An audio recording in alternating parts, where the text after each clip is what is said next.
for 304 Studios in Jonesboro, Arkansas. This is wrong one. This is an STSPOD.club production. I'm BT, and this guy right over here, he can bat a man, he can wonder a woman, and I have been told that he flashed the flash. He's from Chicago, the site of the All Out show that we're going to talk about. We're fixing to talk about. He's the snark of excellence, my partner in crime, your friend and mine sometimes. Lance Levine, we together are the two tastiest treats. Yep, snacks, treats, either way. Oh, man, I get confused. Whichever one it is. And you know where I'm at tonight. I'm at the Where are you? I am in the Butterscotch Snickers studios here in Chicago, and those are damn good. I recommend them. I have not tried them. Walmart exclusive, so make sure you get yourself diabetes. For Butterscotch Snickers. A little quick business. This is episode 750. That's right, Lance. 750. It's a monumental number. I did a little math, and I know, Arkansas math is different than Illinois math. Did you put your shoes on or off for that?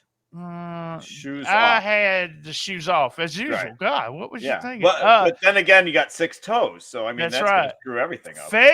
February of 2024 will hit 1,000. Can you believe that? Wow. Very good. Episode 42 of DYN-O-MITE, which is this the first time you ever joined us? We started this as a weekly show, and I had to fire the two guys that were doing it with me because they talked about my asshole. So we did it as a weekly show when DYN-O-MITE. Love my mama. Yeah, when DYN-O-MITE first actually came on. Then we've turned it into we review every pay-per-view show, and occasionally we'll review something that's special, like, I don't know, Collision. We review Collision. Follow us on STS Pod Club on the talk, as I like to call it, on the TikTok. I'm doing a lot of special things, and there's a plan for a special podcast just on the talk. We have Patreon. Go to stspod.club in the right-hand corner. And we also have some Rolling Into Mempo t-shirts, and I'll mail them directly to you. All you have to do is go to stspod.club and go to the link of all links and DM me.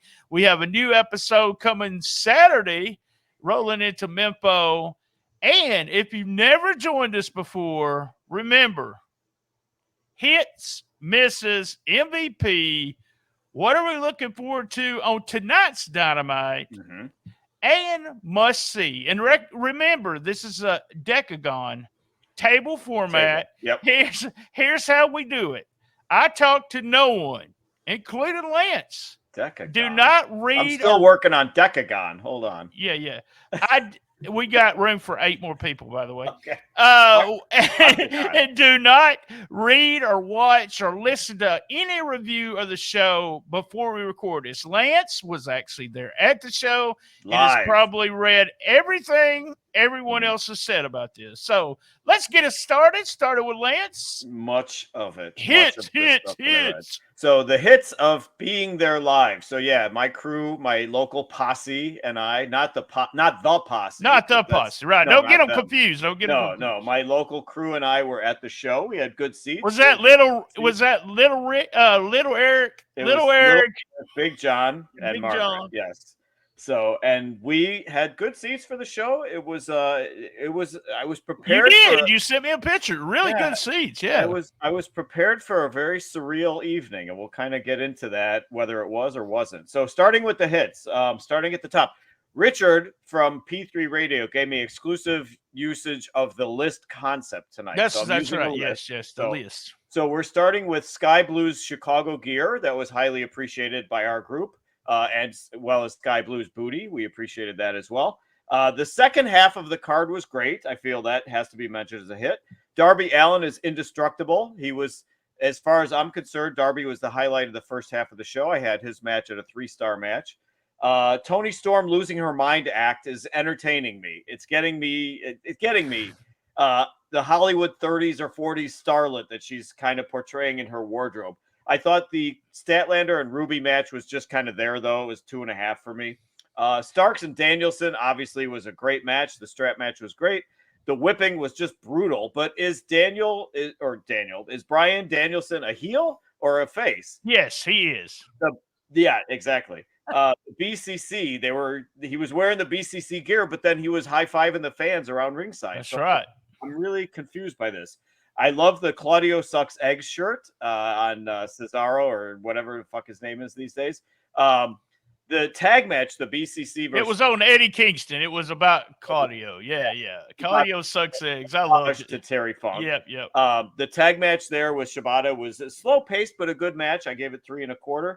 Takeshita and Omega, I had good chemistry for them. Real good match. I had it at 4 1/4. I thought Kenny continues to job for him, making him look good and building him up. So I thought that was very benevolent of Kenny.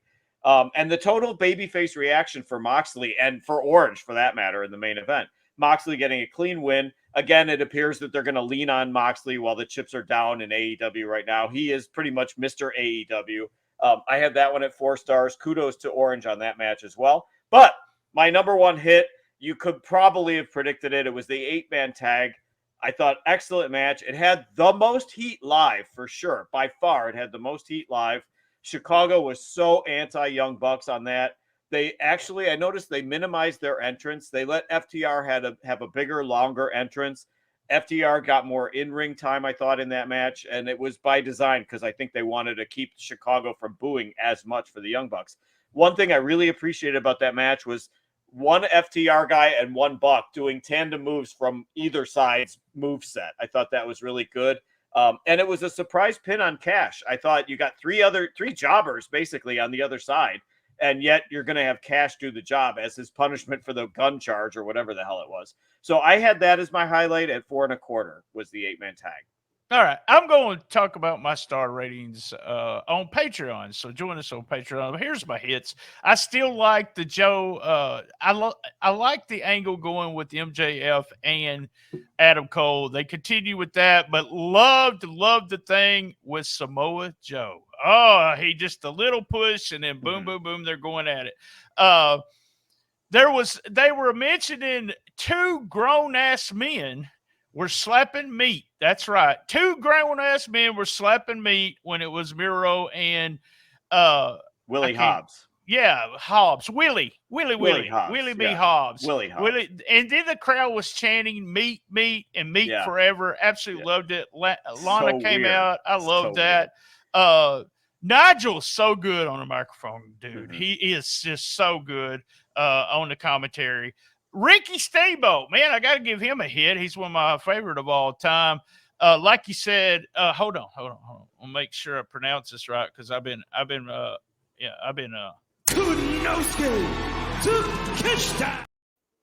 He was put over by Omega. Big hit. I love the crowd for the 8-man tag. It came across on TV too, dude. That crowd. So hot. Yeah. CM Punk chant, absolutely loved it. The Gangbang Club winning with the Guns making the win. Wait, is it the Gangbang Club? It's the Bang Bang Club, not the Bang Bros Club either. No seat for the title. I like that. But my major hit, and you'll hear me talk about this a little bit more as we go, was Daniel Bryan against Ricky Starks. Absolutely loved that strap match. It was fucking brutal. Yeah. Loved it. All right, what's your misses? So are we allowed to call him Daniel Bryan as insiders? We can call him that? I call him anything I want to. Okay. I call him D. Bryan when I'm talking to him. So DB. By the way, since you mentioned Lana, did they name her? Did they give her a name? I don't know. I was just paying attention to her, and I've got a miss on her too. So yeah, well, there's a lot of misses. So all right, so my misses. The weirdness of the crowd. There were very few, if any, Punk chants, and the show was not at all hijacked. That was the hottest moment, was the Bucks getting booed. I went into the card live thinking, man, this is going to be one of those weird ass shows that I'm going to like being there because it's going to be so weird. And it wasn't weird. They didn't hijack anything.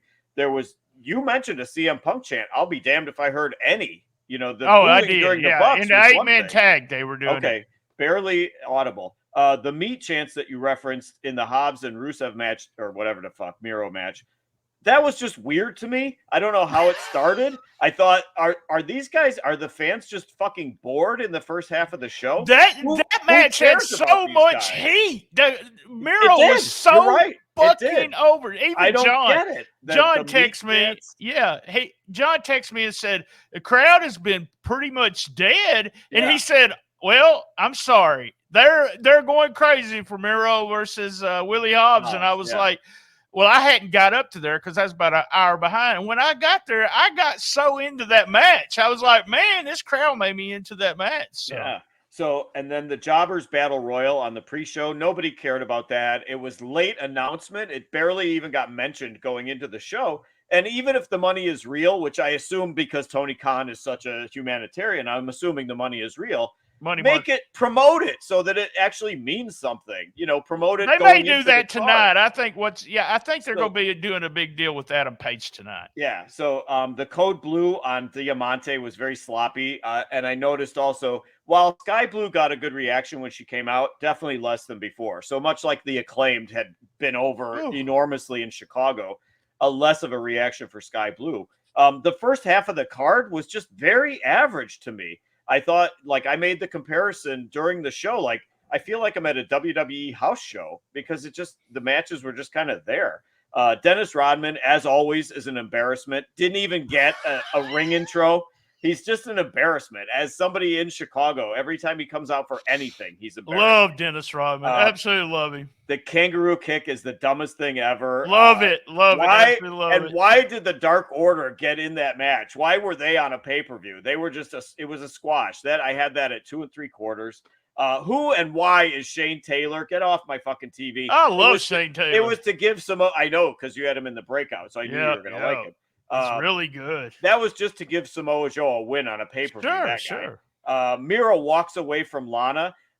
Everybody around me in the audience, people were like, wait, that's his wife. What the fuck? What's going on? It's called storyline. Well, yeah, he had been doing this thing where he renounced his God and he renounced his savior and he renounced his double-jointed wife.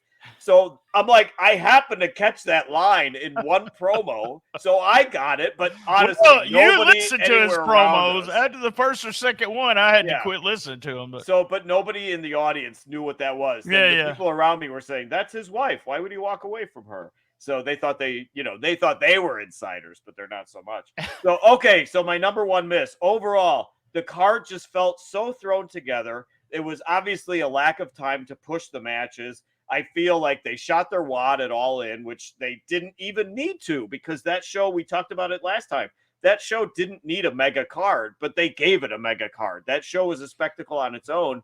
It was going to sell no matter what because of the way London wanted their first show at 82,000 people or whatever. This show didn't even sell out. We saw empty seats in the rafters, and it's being universally praised, this show. I was there live, and my reaction was meh. On this show, it was a really good show. It was better. Wembley was totally better. Better. Absolutely not. Oh yeah. All right, what were your misses, Brian? Miss says 0 Hour, as you said, absolutely horrible. Usually there's a couple of fun matches on it. Battle Royal, dud. I hate Battle Royals. Yep. The girls trio match was sloppy. Yep. Sheeta is the worst of the 6 in there. Just horrible. The trios match with Jarrett, with Dennis Rodman was just set up for bullshit. I didn't like it. Yeah. And also with the Acclaimed, I put exactly what you said. How over were these guys in Chicago?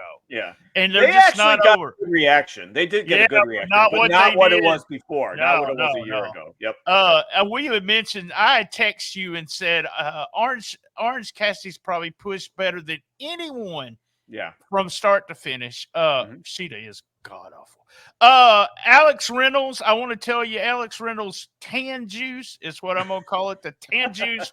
Tony Storm and speaking of Juice Robertson were really upset with Alex Reynolds because of how tan he was. I actually thought, I said, is that Alex or do they have someone new tagging with him? It might have been Dennis Rodman. You could have Dennis looked like a homeless guy, a real tall homeless guy. Yeah. Jim Ross had a couple of stupid things, believe it or not. He said, no. So tell me, you use this term all the time, and you could tell me that he used it wrong. He said that big Luchasaurus is a load. He didn't use it right, did he? A load would be he couldn't work at all, and load is a bad wrestler. And he says this almost every match that the people are deep in the waters.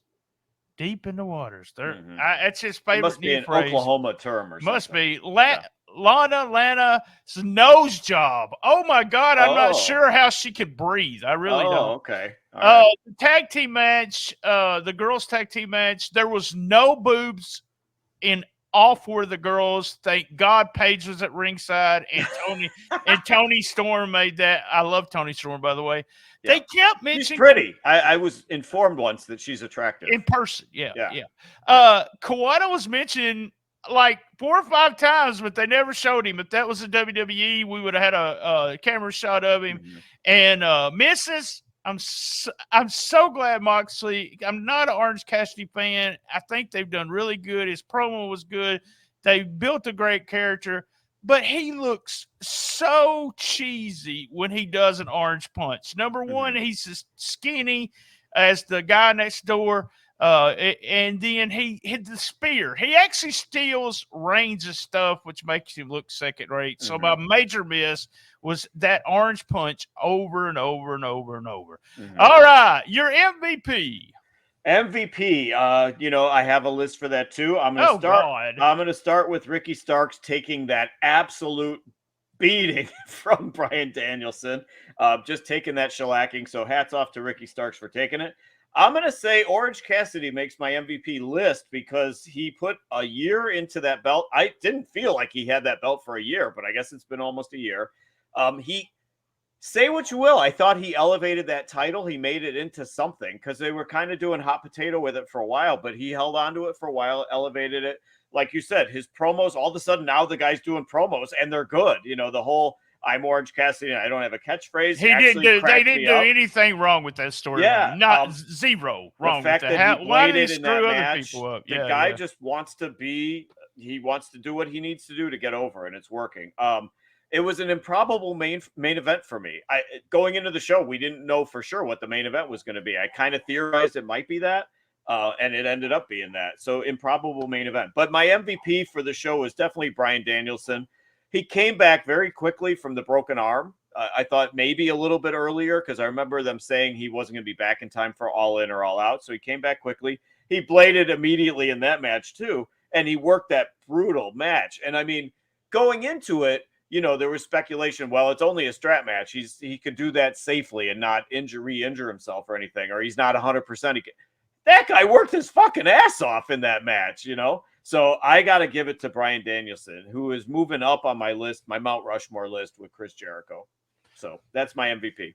Yeah, and he's not sloppy like Chris Jericho. MVP for the show to me was Ricky Starks. I think maybe because he just took such a hell of a beating. I still have one more thing to say about that match here in a little bit. But the whole performance, I liked Ricky on the microphone. I like him in the ring. He's always been a still little green.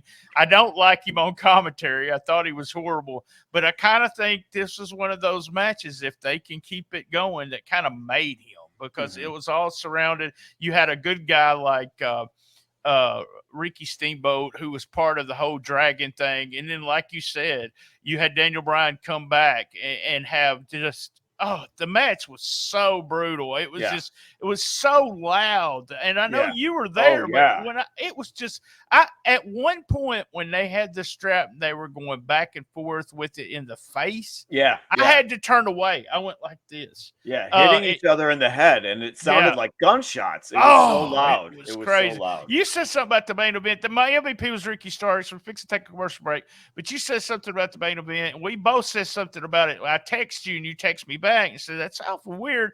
But during the whole broadcast, during 0 hour, so if you was watching it on television, you knew the main event would be that. I wondered about it too, even after you said it. But soon as the 0 hour started, that's when they started showing the lineup. I actually thought the lineup of this show was better than most of the time. I really liked the way the show built to really good matches at the end. So, all right, we're going to take a commercial break. If you're watching on Facebook or something, you'll have to actually subscribe to Patreon, or You'll have to listen to it on the main feed to find out what we're looking forward to for tonight and what we're looking our must see. I have a lot of things to say about must see. And then when we come back, I'm going to do a few shout outs and then we'll go to halftime.